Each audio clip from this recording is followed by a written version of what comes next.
Brian Cuban, the younger brother of Dallas Mavericks owner and entrepreneur Mark Cuban, says trauma and shame are the gatekeepers to happiness. Through his own journey of overcoming addiction to alcohol, cocaine, and bulimia, he learned that lesson and is committed to helping others learn how to build resilience as he did in order to persevere in the face of life's challenges.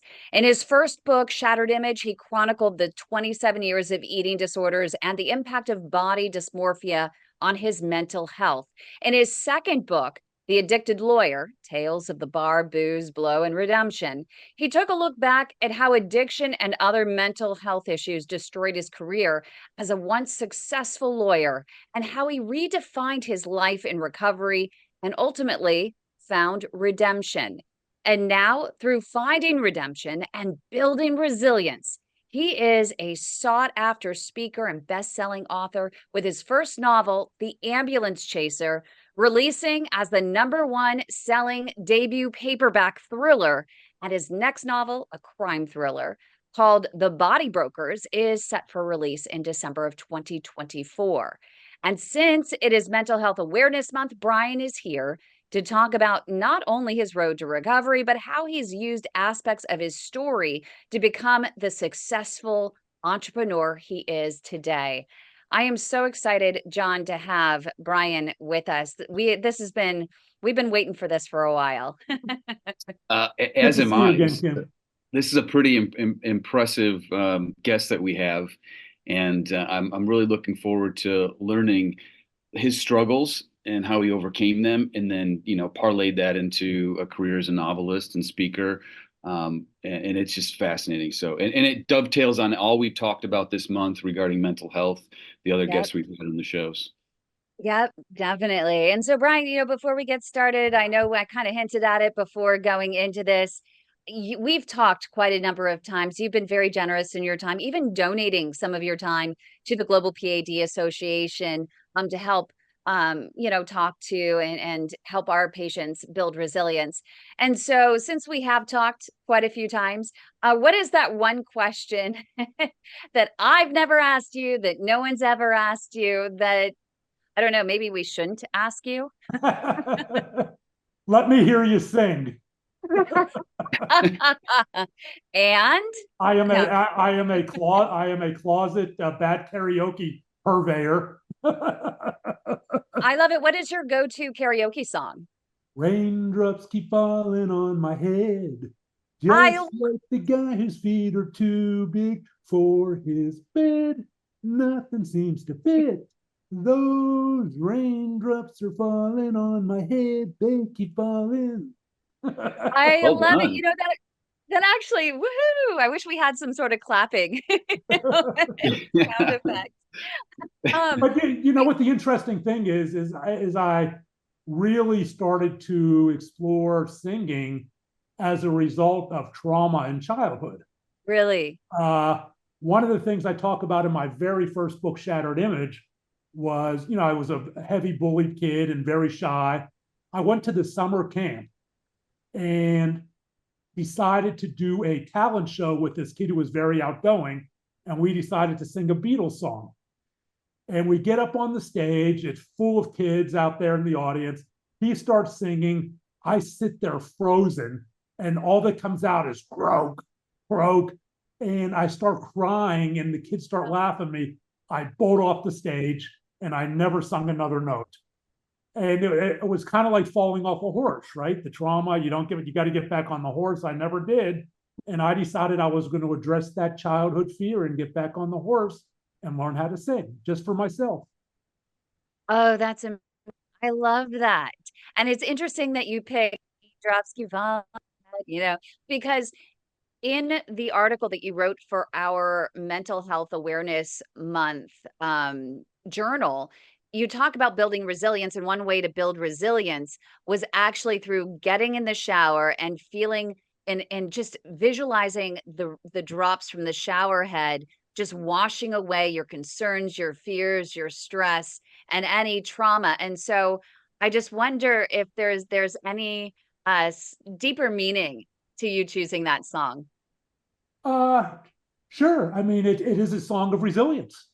It's a song of building resilience and not letting, the rainy days, keep you down too long and moving forward. So I purposely chose that song. And So your ultimate singing career is going where?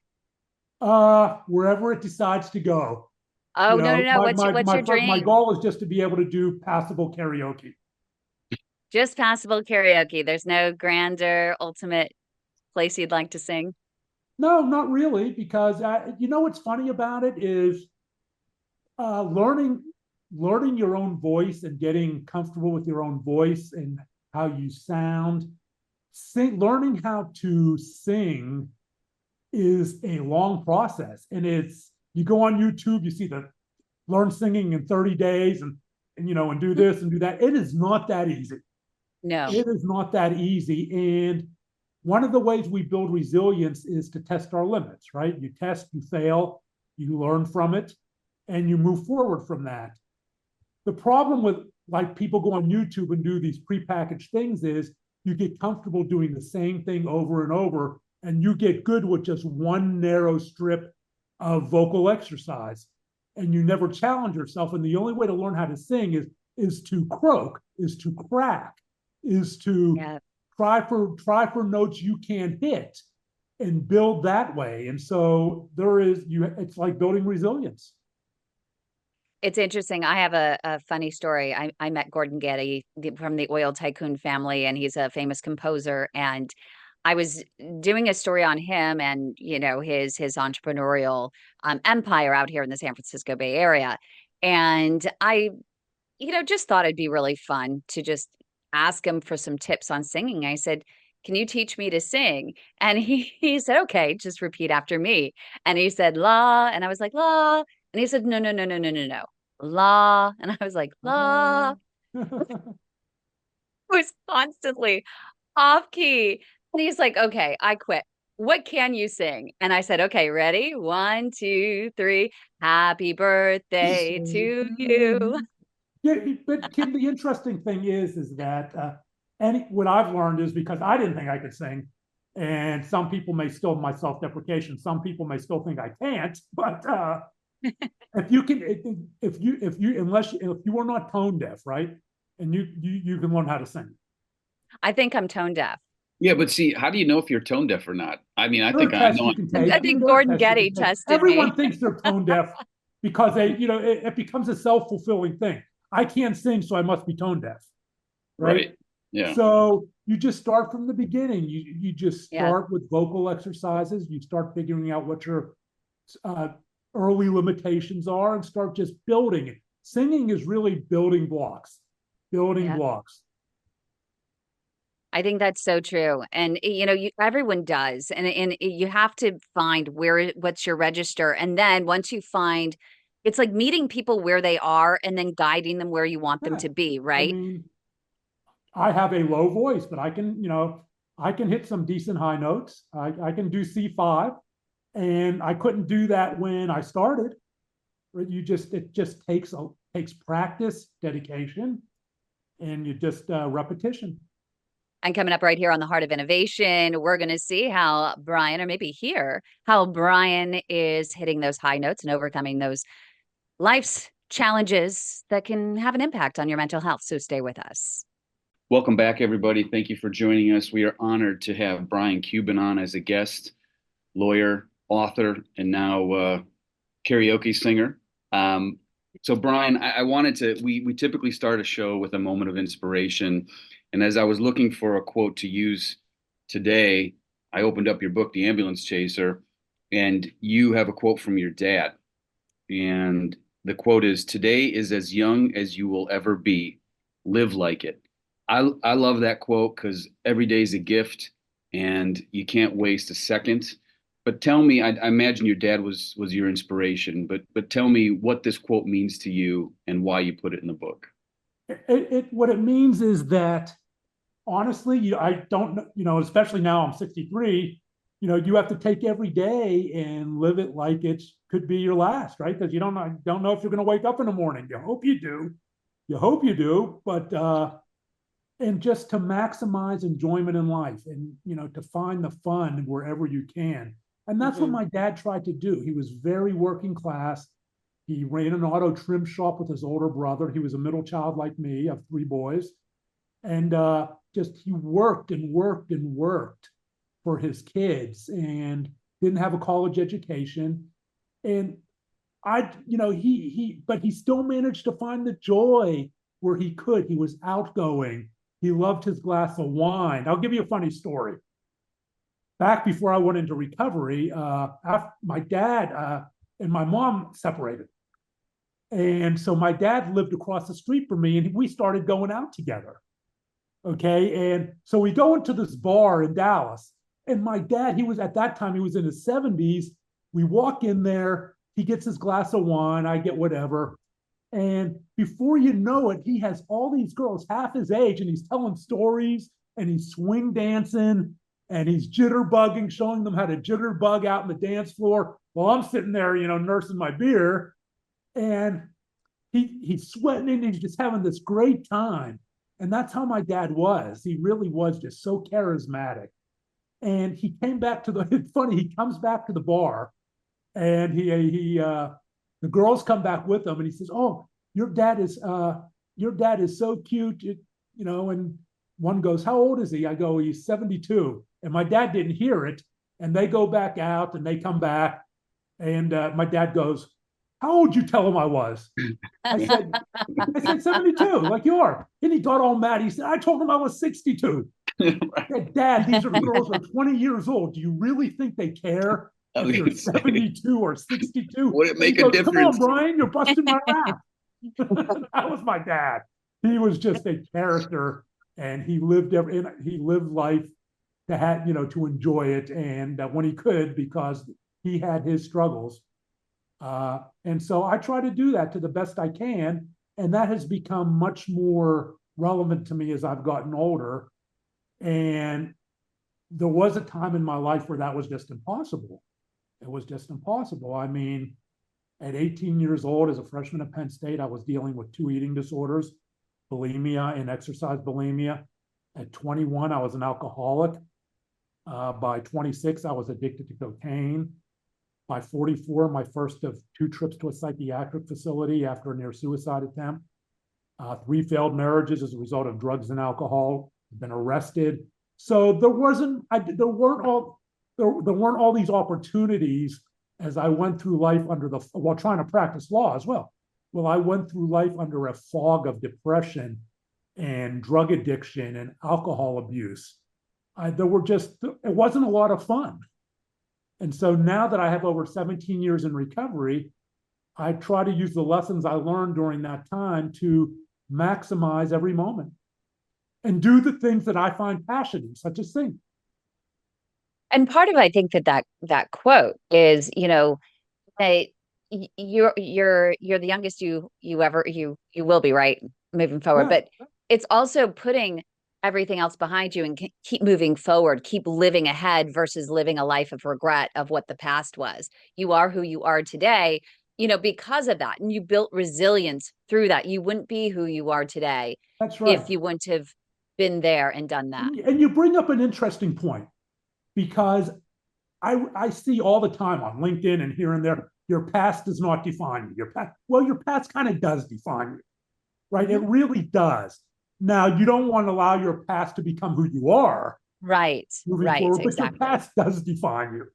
And my past absolutely defines me, and has absolutely made me more resilient, and has given me in sobriety a much different outlook on life, especially as I've gotten older. Brian, how close were you to potentially having your life extinguished by your addiction? It was close, doctor. It was very close.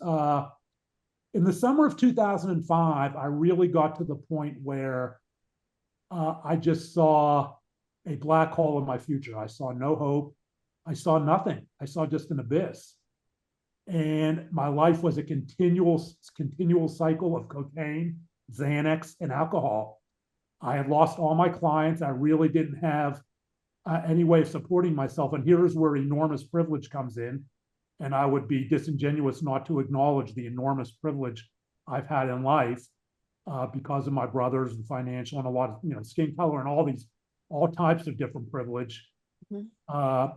My brother was supporting me. Mark was supporting me because he didn't want to see me living under a bridge. But that, money doesn't make you happy. Money, if you're happy, money can increase that happiness and things like that. But if money does not make you happy in itself.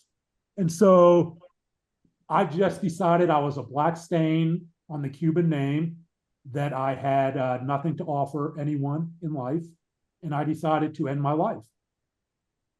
I sent a disturbing email to a friend who got a hold of both of my brothers. Jeff came first to my house. Mark flew in from LA. Jeff came up to my bedroom, and I'm lying in bed. And I had a .45 automatic on my nightstand.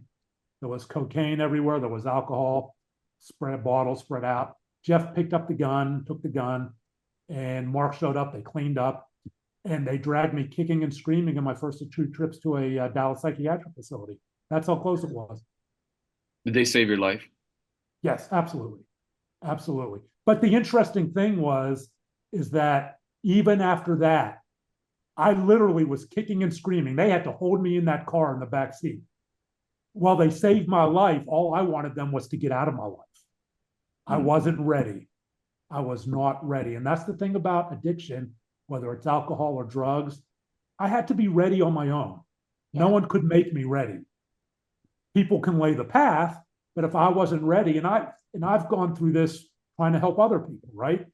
You can talk, you can say, we can get you into this treatment center, we can do this, we can get you in a 12-step. But if they don't want it, you can't force them into it, unless maybe they're a minor and you're a parent. But that, forced treatment has its issues too. So they take me down there, and we're sitting in the room with the psychiatrist, the psychiatric nurse, and my 2 brothers. And I'm screaming and blaming them, pointing my finger at them, blaming Mark, saying, this is all you don't know what it's like. You're famous, blah, blah, blah. Blaming everyone but myself, not taking responsibility for my own sense of self. And they just took it and they sat there. And it also occurred to me that I'm a lawyer, they were trying to put a psychiatric hold on me. And I wasn't going to let that happen. So my mind's starting to cycle through what are the laws in Texas? Well, wow. And so I shift my tone. Okay, I'm not a danger to myself. I'm not a danger to others, blah, blah, blah, blah, blah, and said the things I needed to say. So the doctor, the psychiatrist had to say to Mark and Jeff, I can't sign off on it, right? He is my patient, not, I can't sign off on it. And so much to their chagrin, they couldn't put a hold on me. So we did what I call the Cuban rehab. They took me back to my house. They took my car keys, said, stay in your house for 2 weeks, sober up, and it'll all be okay. And that's not. And coming up next, right here on the Heart of Innovation, we're going to hear the rest of the story. Ooh, I love a cliffhanger. Stay with us right here on the Heart of Innovation. Don't go away. More with Mark Cuban. Brian Cuban. Happens all the time. Happens all the time. I've never done that before. Wow. You're forgiven. I love you. So the Cuban rehab, huh? Yeah. I can't wait to hear this one. Me too. More when we're back. Welcome back, everybody. Before we went to break, Brian, you were going to explain the Cuban method of rehab. It sounded pretty dramatic, and did it work? No. Their method was that to take my car keys and, for me to seclude in my house for 2 weeks and dry out, right? That's not how addiction works. But my family was trying to learn like anyone else. They didn't know. And to show you how resistant I was and how not ready I was, the moment they were gone, I got in a cab to a car dealership and got a new set of car keys. They weren't going to tell me what to do. And so what did I learn from that? What could I have learned from that? Well, I didn't say I'm going to residential treatment, rehab. I didn't say I'm going to 12-step. And for those who don't know, AA is the most well-known, but there are others. And it was none of those things. It was, I'm just going to bring the party to me. I had a drug dealer who delivered, and I'm going to distance from my family. right? Because now they know, now it's in their face. And that's what I did. And that's what I did. And that went on until really Easter weekend 2007 when I hate the term rock bottom. I just hate it. I hit my recovery tipping point after a 2.5 day alcohol and drug induced blackout, where my girlfriend at the time, now wife, came home from a vacation. She had just moved in with me, came home from seeing her family out of town.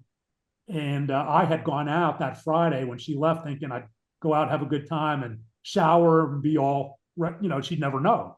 I was a liar, liar, liar. That's what I did in addiction is lie.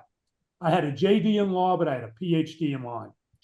And, but I blacked out and I had a 2-day blackout. Next thing I know, it's Sunday evening. She's looking down at me. I look around. There's drugs everywhere. She didn't know anything about any of it. There's alcohol. And she's probably wondering if she walked in the right house. I'm trying to figure out what lie I can tell to explain this Law and Order episode orgy of evidence that I just might not be the person I represented myself to be. Yeah. And all I could think of was kind of a metaphorical running home to mama. I said, take me back to blank, and I named the psychiatric facility. You've been to a psychiatric facility? We'll talk about that later. I just need more time to think of a good lie to explain what there is only one explanation for. And that is how that went. So you actively knew you were, I guess in your mind, did it register that you were doing something wrong? I read a part in your book when, was in 2006, the Mavericks were going into the championship, and you had some tickets that Oh, you were yeah, maybe yeah, sell yeah. on eBay, That's the but insanity didn't. of addiction. Do we have time for that story? Of course. That's the insanity of addiction. So in 2006, the Mavericks were going to the NBA championship for the very first time. And my brother bought the team in 2000, and we had had some success, but this was our first trip to the championship. We ended up losing. But as you might guess, I'm going to get some good seats, right? My brother owns the team. And so I called him up. I got 2 tickets. And then I also got a couple of tickets. I told him were for friends. You think I gave them to those friends? Nah. You're probably thinking I sold them on eBay for some astronomical amount, thinking like a lawyer. I didn't do that either because that would have been disrespectful to Mar, to me, to myself. I took those 2 tickets and traded them to my cocaine dealer for $1,000 in cocaine.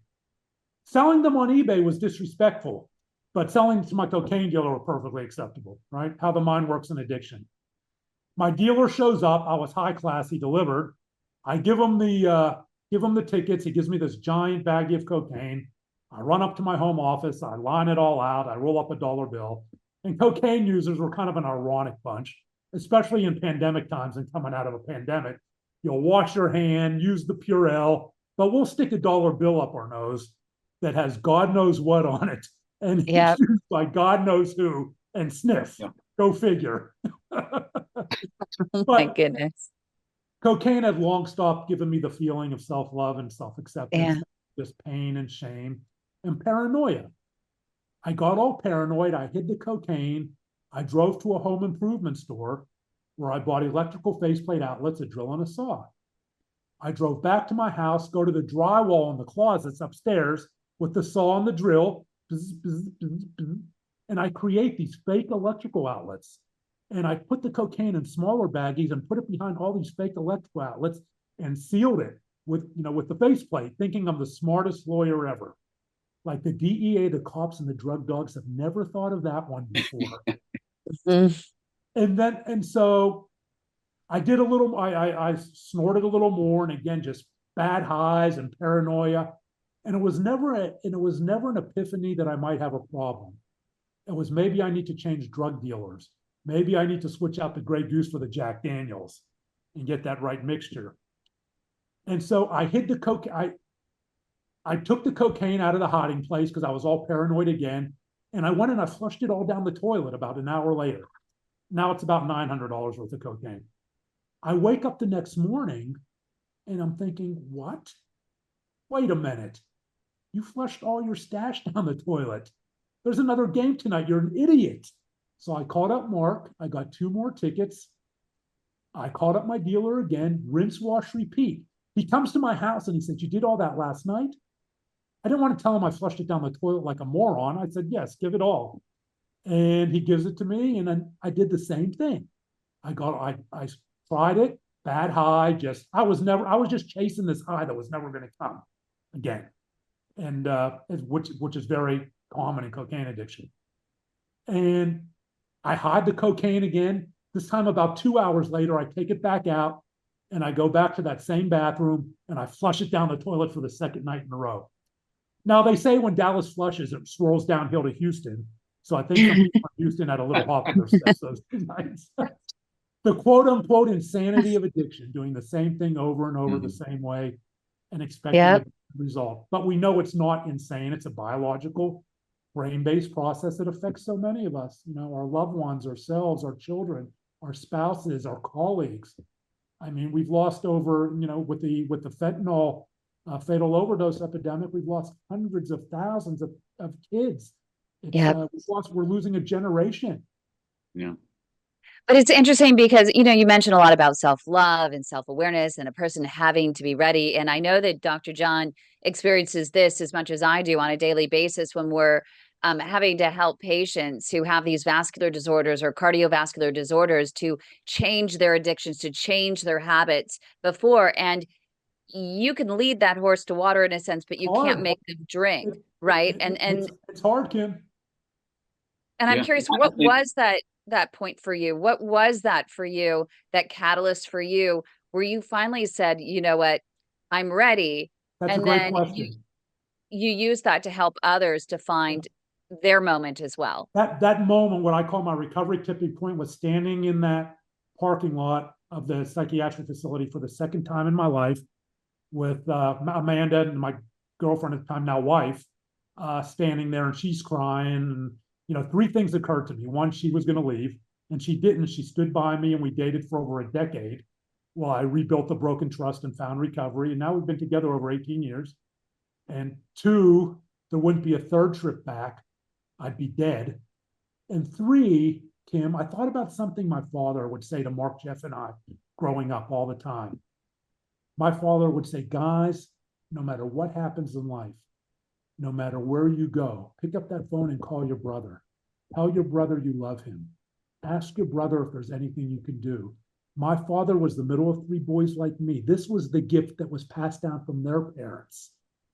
And, they were very close. And he was passing down this gift of family, this gift of love. And that is a privilege as well, because especially around addiction, you have broken families, estranged families, you have incarceration, you have all of these things that, explode the nuclear family unit. And I realized that it was a privilege and I didn't want to lose my family. And I decided it was time. Coming up right here on the Heart of Innovation, we're going to hear what John's question is for Brian. So you don't want to miss that. Stay with us. Don't go away.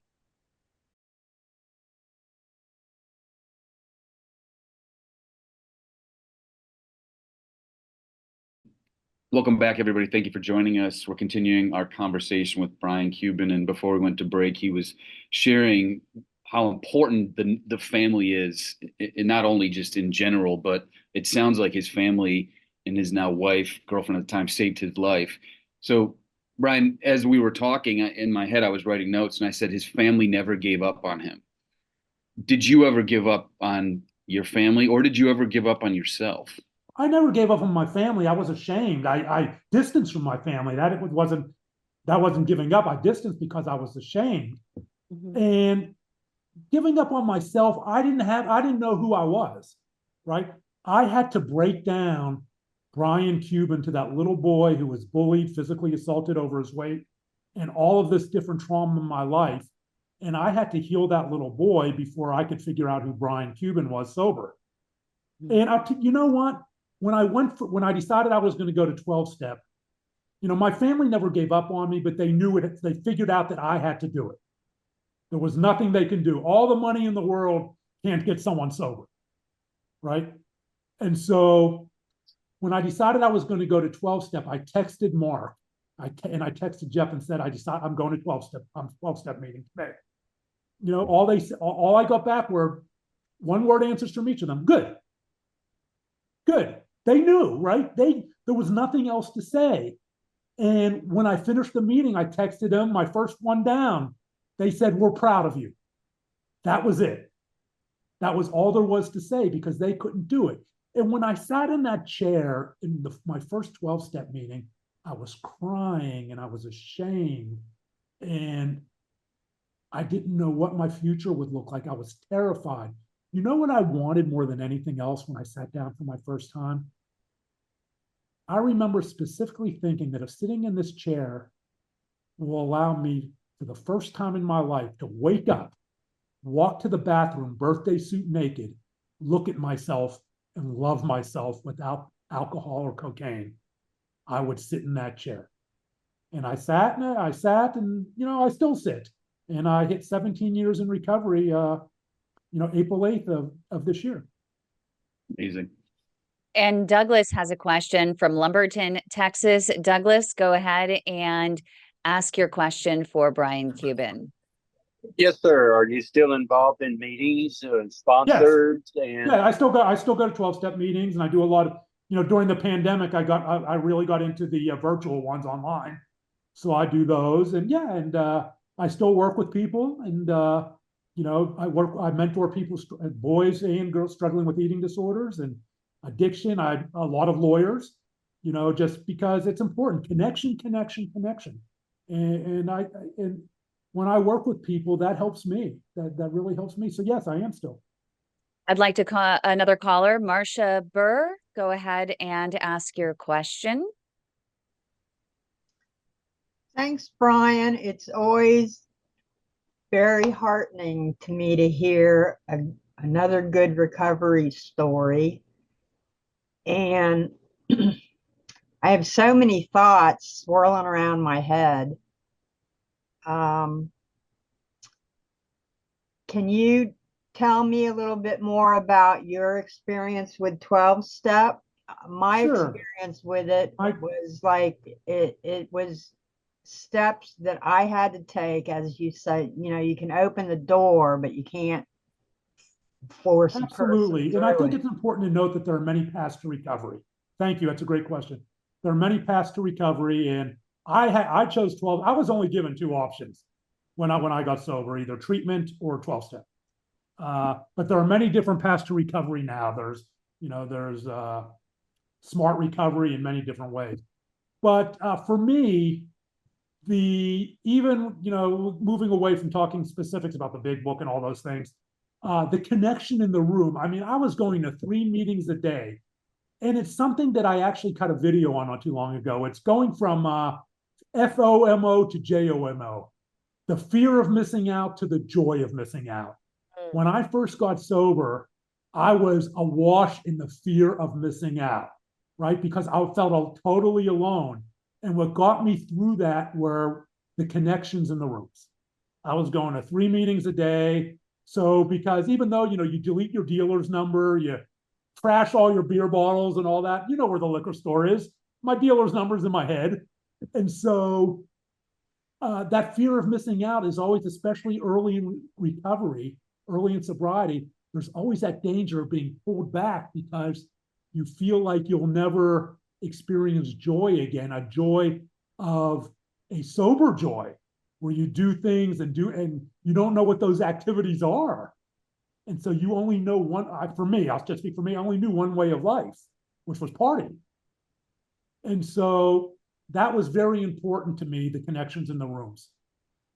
I want to talk about your writing and the role that it's played in your therapy, and moving from defining yourself by your story to defining yourself by the news story that you're creating with so much success with creating fiction. Well, that was an interesting journey. My first 2 books were about me, that were memoirs, eating disorders and addiction. Mm-hmm. And then it's funny, I had a dream one night, and the dream just kept solidifying in my head. And it just occurred to me, wow, this is a good plot. And I just decided that I was going to write fiction and write my first novel. And it took me years because I knew how to write nonfiction, but fiction is a completely different art. And it took me a long time to learn how to do it properly.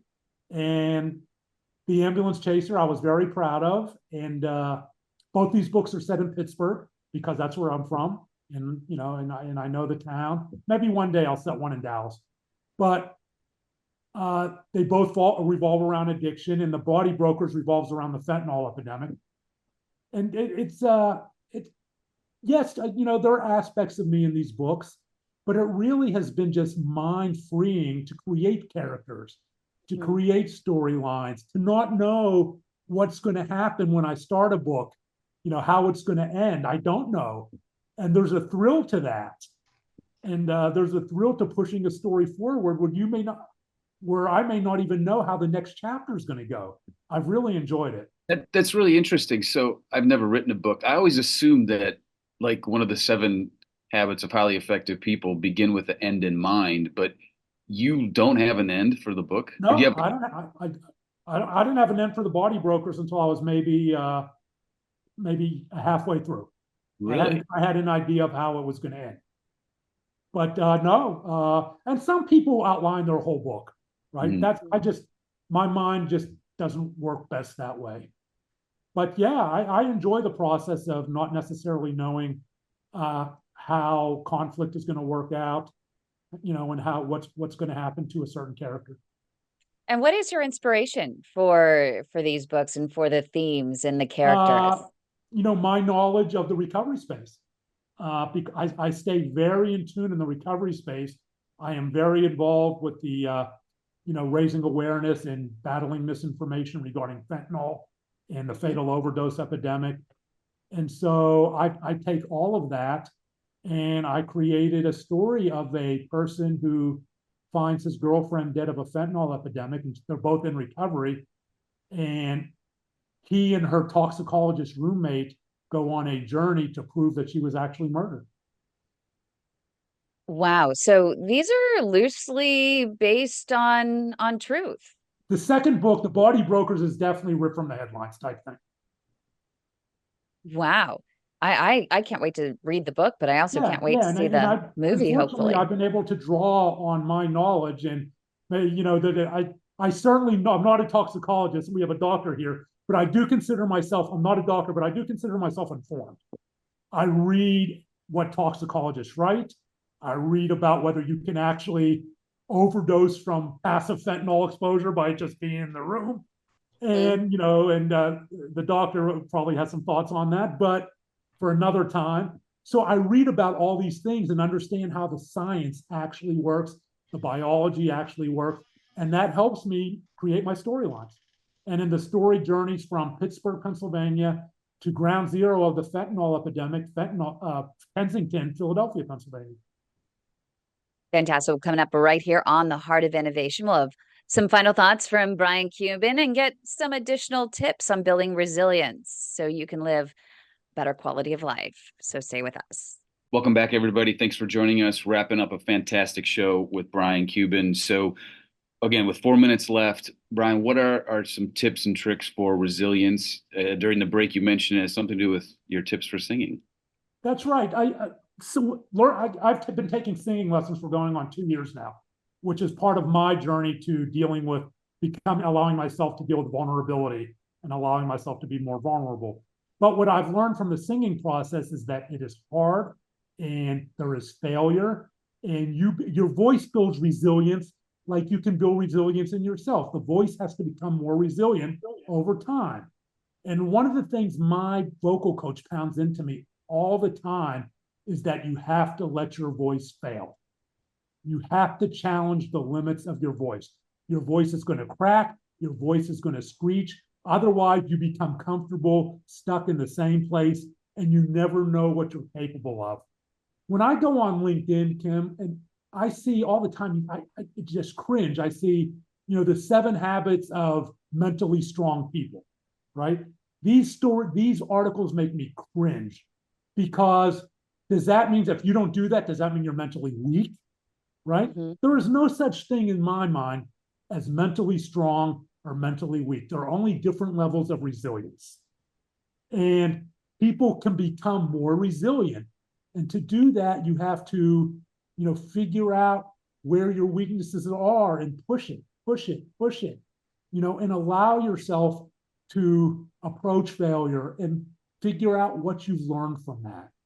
That's where resilience comes in. What did I learn? How can I implement that moving forward to take myself up to the next level, right? How am I going to hit that C5? Well, I have to fail at C5 and understand what I did wrong. And that's a singing, Kim understands, right? C5 on the scale is hard, especially for a baritone like me. So you have to understand, you have to hit it and fail. You have to understand why you failed, and you have to take a step back and build that base, and just incrementally move back up to it. That's resilience. I love it. And so in our last minute here, we would just really appreciate your time, Brian. Everyone needs to go out, get to Amazon and pre-order the Body Brokers. Yes, the Body Brokers is available for pre-orders. And while you won't get it till December, just pre-orders help me a lot, right? Because that's how they determine best-selling list. And with Amazon pre-orders, if the price drops, your price will drop with it. And make sure, along with ordering that, in the meantime, if you haven't read The Ambulance Chaser, that is a fantastic book. In fact, I mean, I'm going to take it and I'm going to read it again because I absolutely loved it. My dad has already read it twice, and he said that there were quite a few things that he wished he caught the first time, but now he's read it a second time and he's caught those little details. It's very, very detailed. You did a great job with it. Thank you. And you can also go to authorbriancuban.com and enter your contact information. And it's just for my book stuff and stay up to date on my speaking tours, my release, and things like that. Real quick, Brian, do you practice law anymore? I have not practiced law. I'm close to 20 years now. I see. And I do not miss it. I was going to say, do you miss it? Nope. Amazingly, I still have my law license, but it wasn't for lack of trying to lose it. On that note, thank Well you done. so much, Well Brian, done. for joining us. We really appreciate you, and congratulations on all of your success.